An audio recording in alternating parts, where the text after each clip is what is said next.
2019 నుంచి 24 వరకు ఆంధ్ర రాష్ట్రంలో ఎలా పరిపాలన జరిగిందో ప్రజలందరూ తెలిసిన విషయమే. ఆనాడు ప్రతిపక్ష నేత కానివ్వండి, ప్రజాప్రతినిధులు కానివ్వండి, ఇతర పార్టీ నాయకులు మేమందరం కూడా ప్రజల తరఫున ప్రజల సమస్యలపైన పోరాడాలని వెళ్ళినప్పుడు అడుగడుగునా మమ్మల్ని ఇబ్బంది పెడతాం జరిగింది. మమ్మల్ని రానిలేదు. ఏకంగా ప్రతిపక్ష నేతని ఇంటి నుంచి బయటికి రానికుండా గేటు కూడా ఆనాడు తాడి కట్టేస్తాం జరిగింది.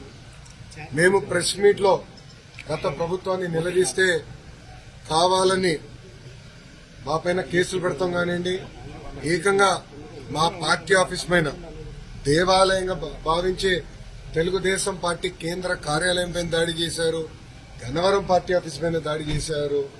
ఇట్లా ప్రతిరోజు ఒకరిని జైలుకి తీసుకెళ్తాం, మా పైన దాడులు చేస్తాం. అదే జరిగింది. నేను ఆనాడు ప్రజలందరికీ చెప్పాను.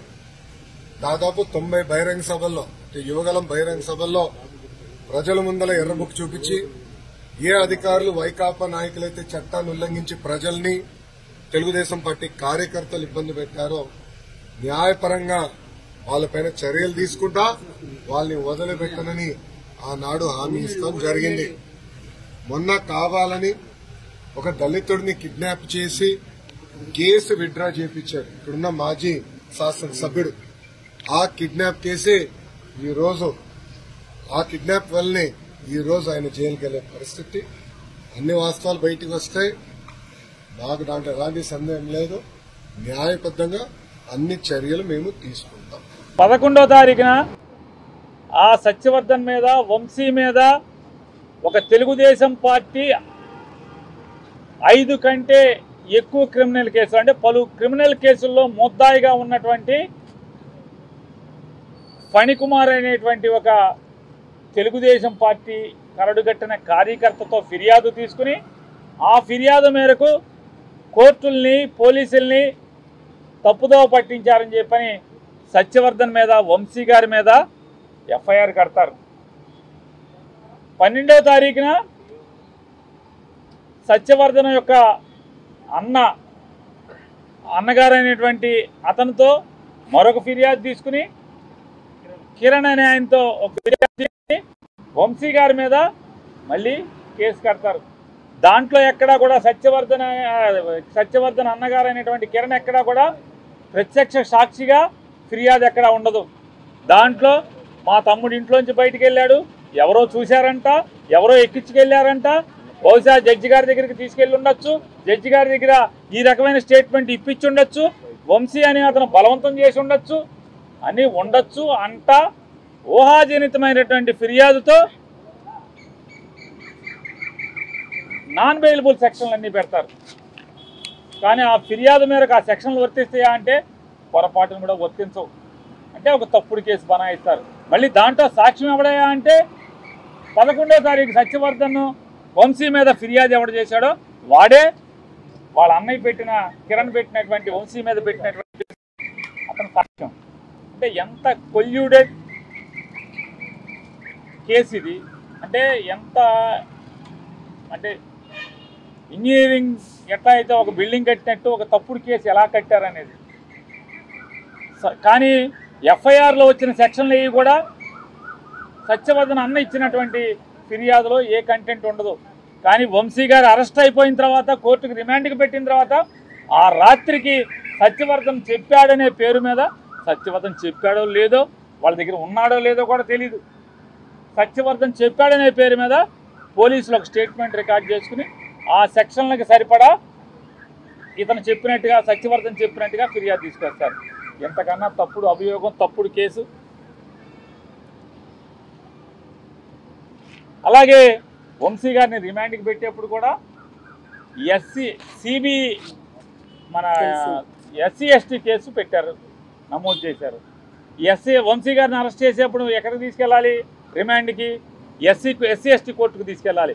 కానీ ఉద్దేశపూర్వకంగా ఎస్సీ ఎస్టీ కోర్టు కాకుండా వేరే కోర్టుకు తీసుకెళ్లి వంశీ గారిని ప్రొడ్యూస్ చేస్తే దాని అర్థం ఏంటి? ఇదంతా కూడా వారు ఒక ప్లాన్ చేసుకుని, ఒక ప్లాన్ ప్రకారం వంశీ గారిని ఈ జైల్లోకి తీసుకురావాలంటే ఎలా అయితే, ఏ మార్గం గుండా అయితే కనుక చట్టం మేరకు, చట్టరీత్యా, పోలీసు ప్రకారం లేదా పోలీసులు చట్టాలు ఏదైతే నిబంధనలు ఉన్నాయో ఆ నిబంధనల మేరకు కాకుండా వీళ్ళు అనుకున్న తప్పుడు దారిలో తప్పుడు కేసు పెట్టి తప్పుడు దారిలో వెళ్తే మాత్రమే ఈ జైల్లోకి వస్తారనేటువంటి ఒక పక్కా ప్లాన్ ప్రకారమే పోలీసులు విజయవాడ పోలీసులు యాక్ట్ చేశారనేది ఇవాళ చిన్నపిల్లోడిని ఇవన్నీ కూడా ఈ కేసులన్నీ ఈ కాగితాలన్నీ ముందు పెట్టినా కూడా లీగల్ నాలెడ్జ్ లేనటువంటి ఏ మనిషికి చూపించినా కూడా అర్థమవుతుంది. ఖచ్చితంగా వీటన్నిటిని కూడా వంశీ గారి కుటుంబం కోర్టులో ఛాలెంజ్ చేయబోతున్నారు. సార్ మీ పైన కూడా ఒక కేసు నమోదు చేశారు, మొన్న గుంటూరు జగన్ గారి పర్యటనలో ఉన్నారని. సో ఈ కేసుని ఎట్లా చూస్తారు? మీరు కూడా లేరని చెప్పి కూడా మొన్న గుంటూరు మిర్చియాటికి జగన్మోహన్ రెడ్డి గారు పర్యటనకి అంటే రైతుల్ని పరామర్శించి రైతుల్ని యొక్క స్థితిగతులు తెలుసుకుని వాటన్నిటిని ప్రభుత్వానికి తెలియజెప్పడం కోసం ఆయన వెళ్ళిన దాంట్లో ఆ రోజు నేను మచిలీపట్నంలో ఉన్నాను. వైఎస్ఆర్ కాంగ్రెస్ పార్టీకి సంబంధించినటువంటి ఒక ఇద్దరు మరణిస్తే ఆ పరామర్శల్లోనూ, అలాగే మచిలీపట్నంలో కొన్ని పూరిపాకలు దుర్మార్గంగా కొట్టేయడానికి ప్రయత్నం చేస్తుంటే వాటి గురించి పోట్లాడటానికి మున్సిపల్ కమిషనర్ దగ్గరికి వాళ్ళ తరఫున మాట్లాడటానికి మున్సిపల్ కమిషనర్కి వెళ్ళటం ఆ కార్యక్రమాలన్నింటిలో ఉన్నా నేను. కానీ ఈ ప్రభుత్వం వైఎస్ఆర్ కాంగ్రెస్ పార్టీలో ఎవడైతే క్రియాశీలకంగా పనిచేస్తున్నాడో వాడినల్లా తప్పుడు కేసులతో బెదిరించేదానికి జరుగుతున్నటువంటి కార్యక్రమాల్లోనే నా మీద నిన్న గుంటూరులో పెట్టినటువంటి కేసు కూడా ఎంత దుర్మార్గం అంటే పోలీసులే ఒక చిట్టా రాసి ఎన్నికల విధుల్లో ఉన్నటువంటి ఫ్లయింగ్ స్క్వాడ్ టీమ్ లీడరు అలాగే ఆ మెంబర్లతో సంతకాలు పెట్టించి నా మీద కేసు పెడతారు.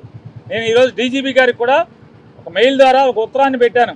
అయ్యా, నీ కింద పోలీస్ శాఖ ఎంత అసహ్యంగా కిరాతకంగా దుర్మార్గంగా చట్టాలని తొంగలోకి తొక్కి మానవ హక్కుల్ని తొంగలోకి తొక్కి తప్పుడుతనంగా రాజకీయ నాయకుల చేతుల్లో కీలుబొమ్మలుగా వ్యవస్థ ఎలా మారిందో ఒక్కసారి చూసుకోవయ్యా డీజీపీ గారు అని చెప్పని డీజీపీ గారికి కూడా ఒక గంట క్రితం లెటర్ రాశాను. ఆ లెటర్ కూడా మీకు మీడియాకి రిలీజ్ చేస్తాను.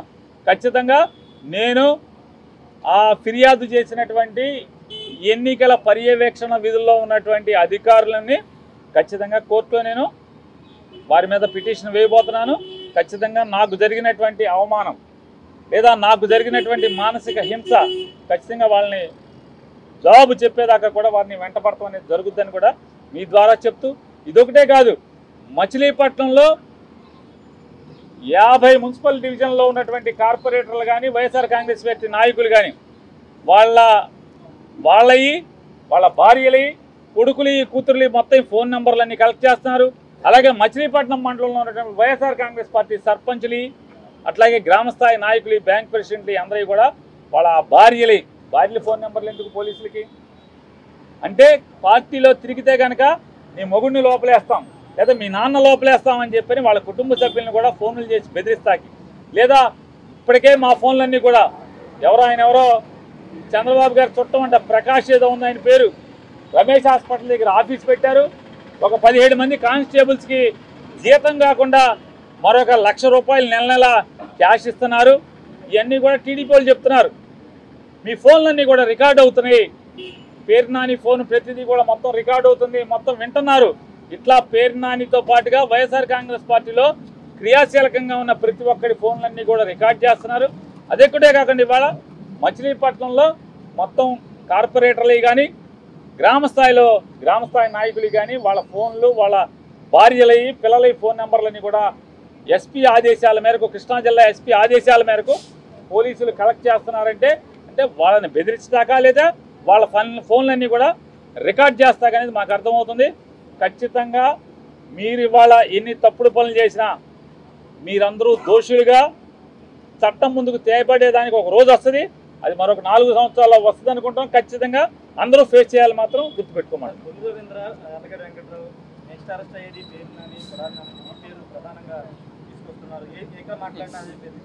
మీరు ఎవరో పేరు చెప్పారు,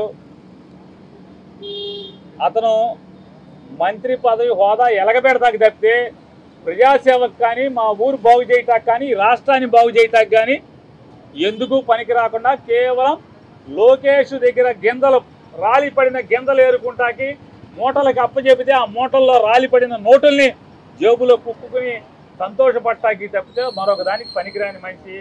అతనికి ఛాలెంజ్ చేస్తున్నా, ఇప్పటికి నవంబర్ డిసెంబర్ నుంచి మోగుతున్నావు పేరు నాని అరెస్ట్ చేస్తాను నేను రోడ్ల వెంబడే తిరుగుతున్నా. ఇప్పుడు కొడాల నానిని పేరు నాని అరెస్ట్ చేస్తున్నాం. ఏంటి బొంగులో నీ అరెస్ట్ వల్ల నా రోమం కూడా పోడదని నేను చెప్తున్నా కూల్ రవీంద్రకి.